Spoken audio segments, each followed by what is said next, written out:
Fala pessoal, Marcelo Ortiz por aqui e vamos para mais um vídeo da série Nutanix. Só que nesse vídeo eu vou fazer uma coisa um pouco diferente.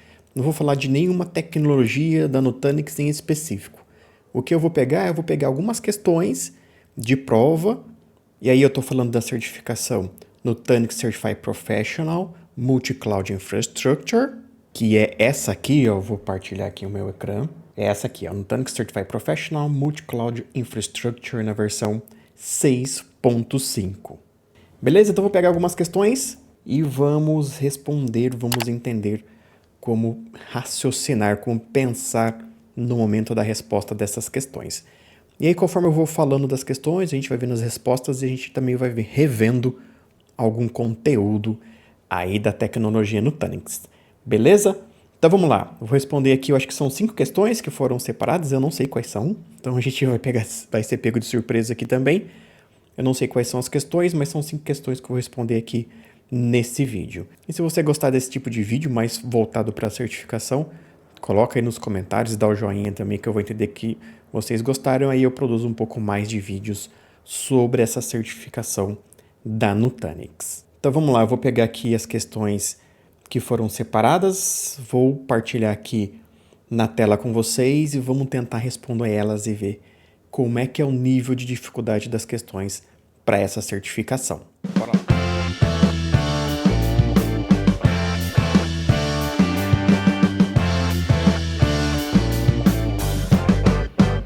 Vou abrir aqui quais vão ser as questões que nós vamos responder em conjunto. Antes disso, caso você queira entender um pouco mais desse universo da Nutanix, eu tenho um curso na Udemy.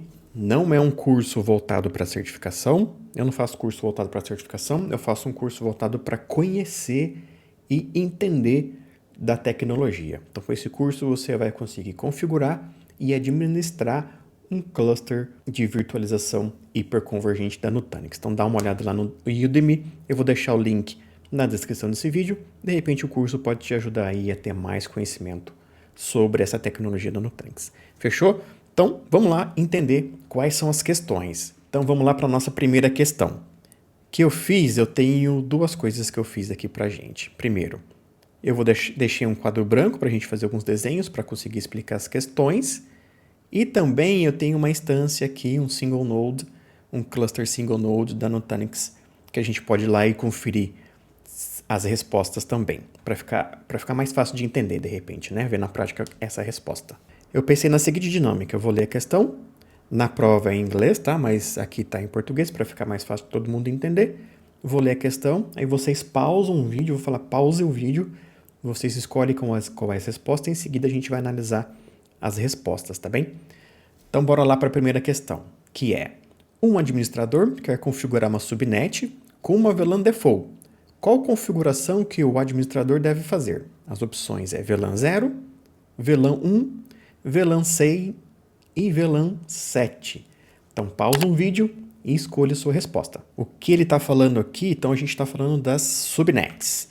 Então vou vir aqui no nosso quadro branco. O que nós temos de subnet? A gente sabe que nós temos então um cluster, um nodo cluster, né? Um nodo cluster, um AHV, e dentro desse nó nós temos um switch virtual, um OVS. Nesse OVS nós temos uma bridge nativa, onde a CVM vai se comunicar com o AHV. E nós temos também as bridges ou virtual switches que a gente vai subindo no cluster, que é o VS0, que é o default, VS1, VS2, quantas bridges você criar aí no seu cluster. O que ele está dizendo é que ele quer criar uma subnet, que é uma portinha aqui, onde a sua VM vai fazer a comunicação com a rede. Então aqui tem as NICs, né? As NICs físicas. Esse virtual switch vai estar ligado aqui nessas NICs físicas. Essas NICs físicas vão estar ligadas aqui na rede física. Então ele está dizendo que ele quer criar uma subnet sem taguear a VLAN. Porque a gente pode taguear as VLANs aqui, né? A gente pode fazer uma segmentação lógica aqui dentro do nosso switch. Então a gente pode falar, o switch, essa porta aqui vai ter a VLAN, sei lá, a VLAN 5, a VLAN 10. Normalmente as mesmas VLAN, as mesmas portas, né? VLAN 5, VLAN 10. Mas ele não quer usar VLAN, ele quer usar uma subnet default, sem taguear a VLAN. Então vamos lá voltar e ver quais são as respostas que nós temos na nossa prova. Então, nós temos a VLAN 0, a VLAN 1, a VLAN 100 e a VLAN 7. Essas VLANs aqui, primeiro que a VLAN 1 é uma VLAN privada, né? Normalmente você não pode usar no seu ambiente. E aqui ele está tagueando então a VLAN 100 e a VLAN 7 na sua subnet. Quando você quer criar uma VLAN default, ou seja, sem taguear nenhum tipo de VLAN, a resposta correta é VLAN 0. Então, quando você cria a subnet, você tem que deixar lá VLAN 0, que ele vai entender que é uma VLAN, que é uma subnet que não está tagueada nenhum tipo de VLAN. Então, a resposta correta é a letra A, VLAN 0. Espero eu. Vamos lá? Isso, a resposta correta é VLAN 0. Eu vou voltar aqui, ó, no meu cluster. Eu tenho um cluster aqui só a título para a gente verificar como é que isso funciona. Quando eu vou criar alguma subnet, eu preciso vir aqui em Settings. Eu estou no Prisma Element. Eu venho aqui em Settings. Na parte de Network, eu clico aqui em Network Configuration. E aqui dentro de subnets eu vou criar minha subnet. Então, se eu for criar uma subnet teste e eu não quero colocar nenhuma VLAN, eu deixo aqui como 0, que é uma VLAN native VLAN. Então, aqui você vai criar uma subnet default sem taguear nenhum tipo de VLAN. Já está aqui criada no nosso VS0. E essa foi a pergunta número 1. Uma pergunta relativamente fácil, né? Que também caiu na minha prova. Na minha prova de recertificação caiu uma pergunta bem parecida com essa. Não era mais ou menos essas alternativas, mas eu lembro que a alternativa correta também era VLAN 0. Então, bora lá ver qual que é a nossa segunda pergunta. A segunda pergunta é: um administrador precisa habilitar a funcionalidade de inline deduplication em um storage container, mas a opção está desabilitada. Por qual motivo? Opção A, storage container está configurado com replication factor 2. Opção B, o storage container não tem a configuração de capacity reservation. Opção C, o cluster tem o storage híbrido e a inline deduplication é suportada somente por all flash storage. E a opção D, o cluster tem 3 nós e para essa funcionalidade é preciso 5 nós. Então pausa o vídeo e tenta responder esta pergunta. Voltando, essa já é uma pergunta sobre storage. A pergunta número 1 foi sobre redes, né? Network, aqui a gente está falando de storage. Então lembra lá, vou voltar aqui para o nosso quadro branco e eu vou começar a fazer um desenho aqui embaixo. Então aqui foi a questão 1. A questão 2, o que ele está dizendo é que ele quer criar um container, né? Um container. Então lembra, a gente tem o storage pool, que são os nossos discos físicos. Então imagine que nós temos lá um nó com um single node, que é o que a gente tem aqui, com 2 discos físicos. Esse aqui é o storage pool dele. E dentro desse storage pool a gente consegue particionar, né? A gente consegue criar umas partiçõezinhas lógicas aqui, que são os containers. E dentro desses containers a gente coloca as informações das nossas VMs ou as nossas ISOs e por aí vai. E o storage container tem algumas funcionalidades. Uma delas é o deduplication, que é a funcionalidade que essa questão está perguntando sobre. Então, nós temos um inline deduplication, que é a pergunta, e nós temos o capacity deduplication. O inline deduplication é feito em cima das memórias e dos SSDs. E o capacity em cima dos discos mais lentos, os HDDs. Então lembra que a gente consegue trabalhar com tiers aqui dentro do storage do Nutanix. A gente tem um tier para os discos mais lentos, os HDDs, e um outro tier para os discos mais rápidos, por exemplo, os SSDs. E aí a informação que é mais acessada fica sempre nesse tier, as informações que não são muito acessadas ficam dentro desse tier. E aqui tem um lifecycle que faz a gestão disso interno dentro do Nutanix, ok? Então vamos lá, ele está falando de aqui, ó, inline deduplication, ou seja, a funcionalidade de remover os dados duplicados em memória ou nos SSDs. Vamos voltar aqui e analisar as respostas. Storage container está configurado com replication factor igual a 2. Então, ele está falando que o replication factor é igual a 2. Isso significa que você pode ter a falha em um disco, né? Você tem ali mais de 3 nós no seu cluster, você consegue ligar o Replication Factor 2 e você pode ter uma falha no disco. Não está relacionado com nada com o Inline Deduplication. Então a opção A não é. A opção B, o Storage Container, não tem a configuração de Capacity Reservation. Capacity Reservation, deixa eu pegar aqui a nossa luzinha. Então, Capacity Reservation é a possibilidade de quando você tem um container, então você tem lá uma partição lógica dentro do seu storage pool, você vai falar, olha, eu quero que esse container seja criado com uma reserva de 1 GB. Então, ele já vai criar o container com a reserva de espaço de 1 GB. Também não tem nada a ver aqui com o nosso querido Inline Deduplication. Então, a opção B não me parece correta. A opção C, o cluster tem storage híbrido e a Inline Deduplication é suportada somente por All Flash Storage. Essa aqui pode ser que seja correta, porque a gente está falando de SSDs, enfim, de All Flash Storage. Então, vou pular essa opção C para a gente ver a opção D. A opção D, o cluster tem 3 nós e para essa funcionalidade é preciso 5 nós. Não tem nada, também não está relacionado aqui com Inline Deduplication, né? Então, a ideia é, ou a opção correta é a opção C. O cluster tem storage híbrido e a Inline Deduplication é suportado somente por All Flash Storage. Faz sentido porque o Inline Deduplication é feito em cima do tier de SSDs, né, de NVMe, ou seja, do tier dos discos mais rápidos. Então, faz sentido, a resposta correta é a resposta C.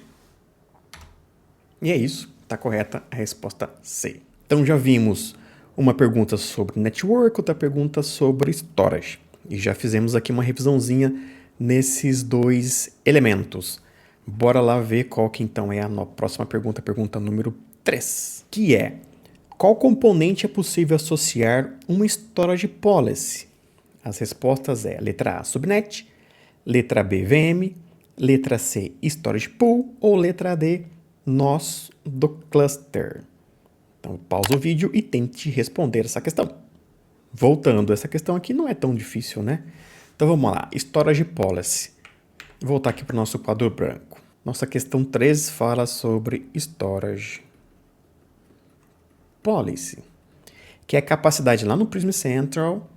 Você consegue definir Storage Policies para algum elemento utilizar, por exemplo, consegue fazer um limite de IOPS ou limite de bandwidth, que é a banda, né, de comunicação. Você consegue falar, olha, eu quero que herda todas as configurações a nível de deduplication, de compression, de paridade.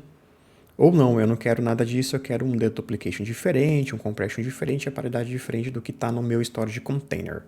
Então, a capacidade de você conseguir definir políticas de acesso ao storage. E onde faz sentido, né, a gente definir políticas de acesso ao storage? Vamos lá ver nossas opções. Na subnet não faz muito sentido, né? Eu não vou colocar nenhuma política de acesso a storage na minha subnet. Na VM, pode ser que sim. Então, eu vou pular a opção B. A opção C, no storage pool, lá nos discos físicos, também não faz muito sentido eu definir lá um storage policy. E muito menos nos nós do cluster. Então, a opção correta, no meu ponto de vista, é a opção B. Eu consigo definir e associar uma storage policy para um elemento chamado máquinas virtuais. Então, bora lá ver se essa é a resposta correta. Está correto, são as máquinas virtuais. Também não é uma questão muito difícil, é uma questão fácil. E também sobre storage, né? Cai muito mesmo, né? Relembrando aqui da minha prova, deixa eu deixar a tela grande. Relembrando aqui da minha prova, realmente eu tive muitas questões de network, muitas questões também de storage. Então, são 2 partes aí que tu tem que estudar um pouquinho mais para fazer a prova. Mas é exatamente esse tipo de questão que cai, tá? Tem algumas questões mais difíceis. Eu espero que apareça aqui uma questão mais difícil que essas 3 primeiras. Mas a grande maioria das questões são questões nesse naipe. Vamos lá ver a questão número 4? Questão número 4. Um administrador precisa limitar a quantidade de storage, olha, de novo, de storage, que um storage container pode consumir. Qual ação ele deve tomar? Ligar a funcionalidade de Capacity Duplication, letra A.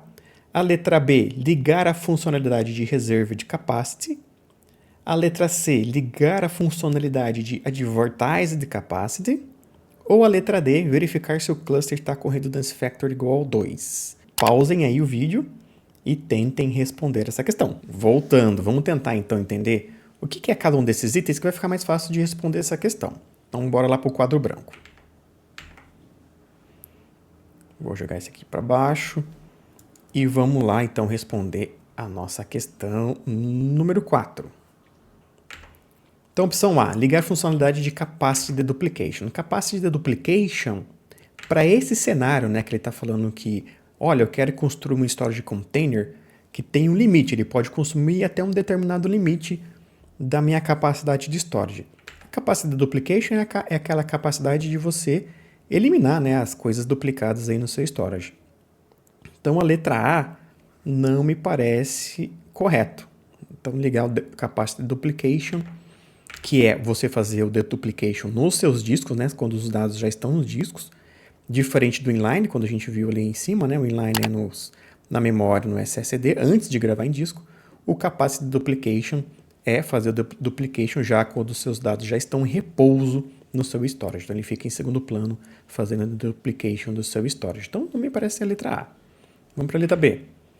Ligar a funcionalidade de Reserved Capacity.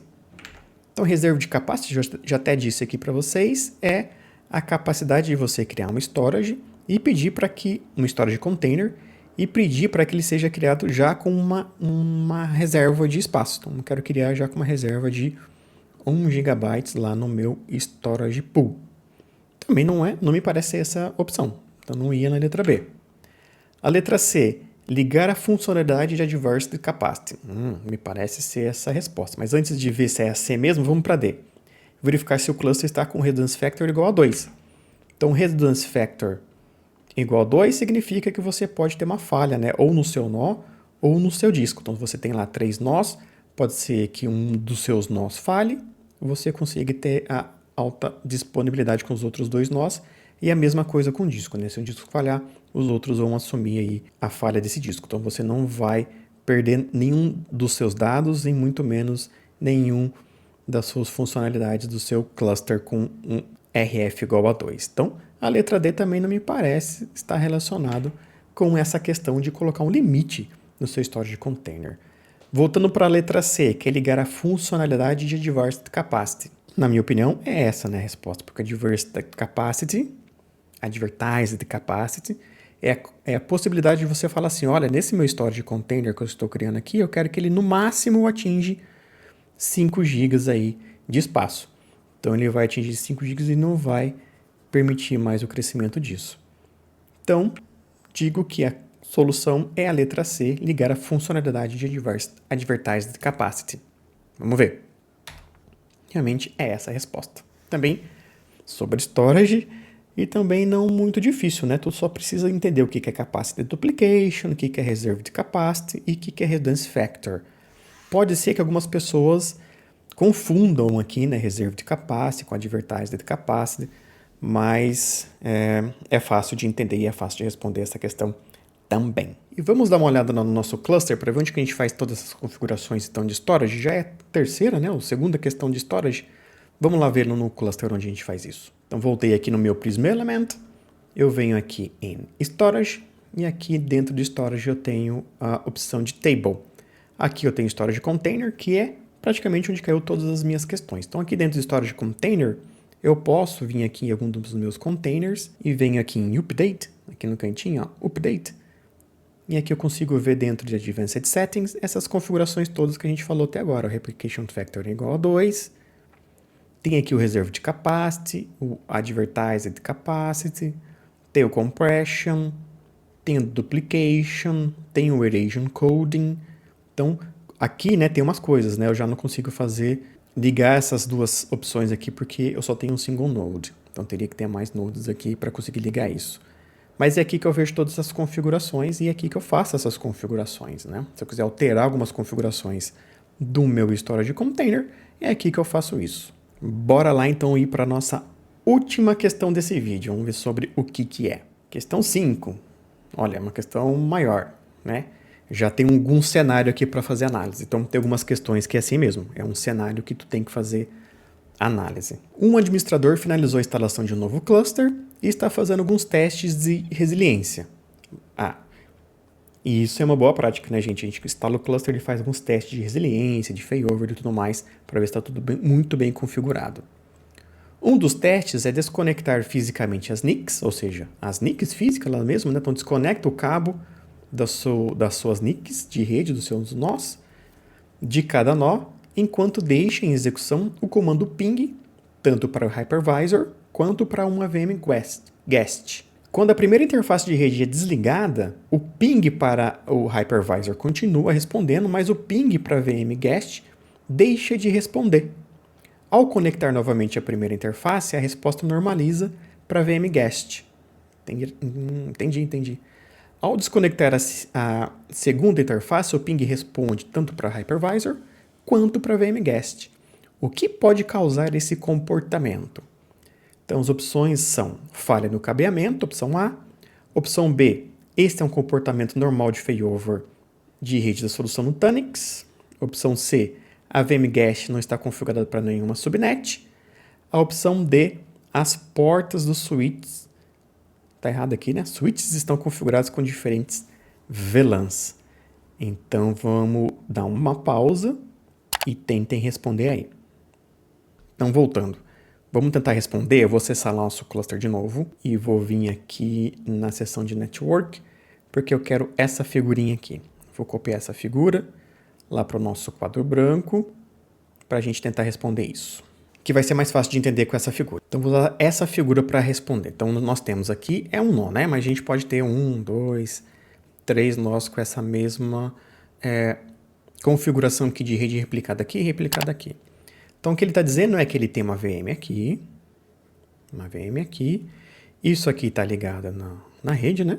E você tem uma outra máquina aqui, na sua máquina, que você está dando um ping, tanto para o hypervisor, então está dando um ping aqui para o hypervisor, quanto para essa VM, que deve estar conectada aqui no vSwitch 0, vamos supor isso, tá bem? E o que ele está dizendo é o seguinte, olha, quando eu desliguei essa NIC de rede, fui lá e tirei o cabo de rede desse negócio aqui.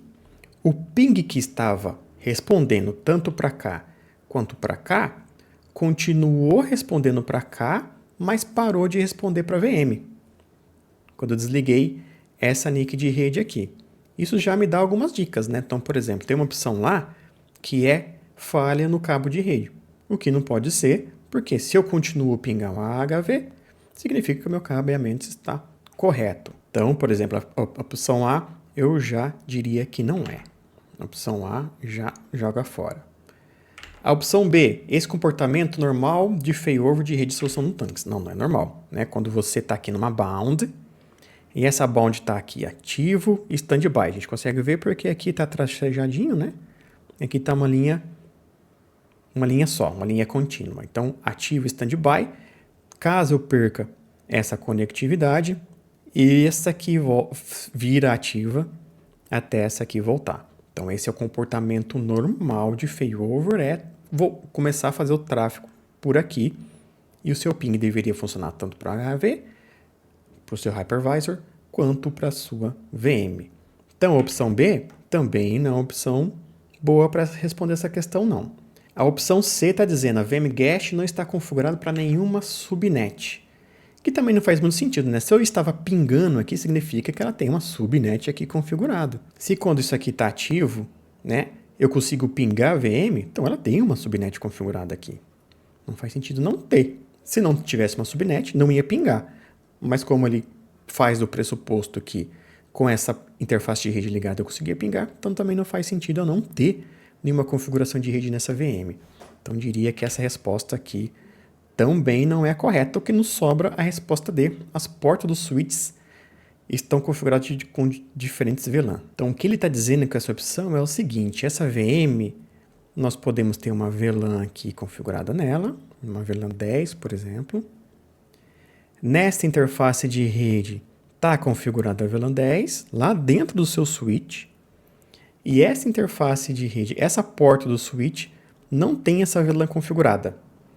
Ou seja, quando você tira essa conectividade aqui, com ping que você tem aqui na sua máquina, você não vai conseguir se conectar na VLAN 10 porque aqui não está configurado, né? Provavelmente aqui está com a VLAN 0, então aqui funciona em ambas portas do switch, né? O hypervisor, e é por isso que você não consegue, porque essa VLAN 10 não está configurada na sua porta do switch. Então me parece que a resposta correta é essa resposta, a letra D. As portas do switch estão configuradas com diferentes VLANs. Provavelmente é isso. É esse que eu diria de resposta para essa questão. E realmente é essa. E nessa simulação aqui dessas 5 questões, nós tivemos então questões de rede e questão de storage. Na prova tem mais questões do que só de rede e storage, tem questões de alertas, de configurações, tem questões de capacidade. Aliás, eu fiz um vídeo aqui no canal explicando como é que funciona essa prova, o conteúdo, a gente deu uma olhada no blueprint da prova e também tive algumas questões que eu respondi ali naquele vídeo. Então é esse tipo de questão, tem questões um pouco mais fáceis, que é só entender o que um serviço faz dentro da solução do Nutanix, e tem algumas questões que é mais assim análise de cenário, enfim, você tem que entender um pouco mais de análise dos cenários. Mas normalmente é assim que eu faço as provas, eu vejo todas as questões, tento entender se faz sentido ou não aquelas respostas. Tem algumas que você já tira de cara, né? Então você já elimina aquela resposta e vai analisar as respostas que faz mais sentido. Beleza? Então se você gostou desse tipo de conteúdo, bota aí no chat, nos comentários, enfim, faz um joinha aí que eu faço mais conteúdos respondendo as questões dessa certificação. E era isso que eu queria trazer aqui para vocês nesse vídeo e encontro vocês no próximo vídeo.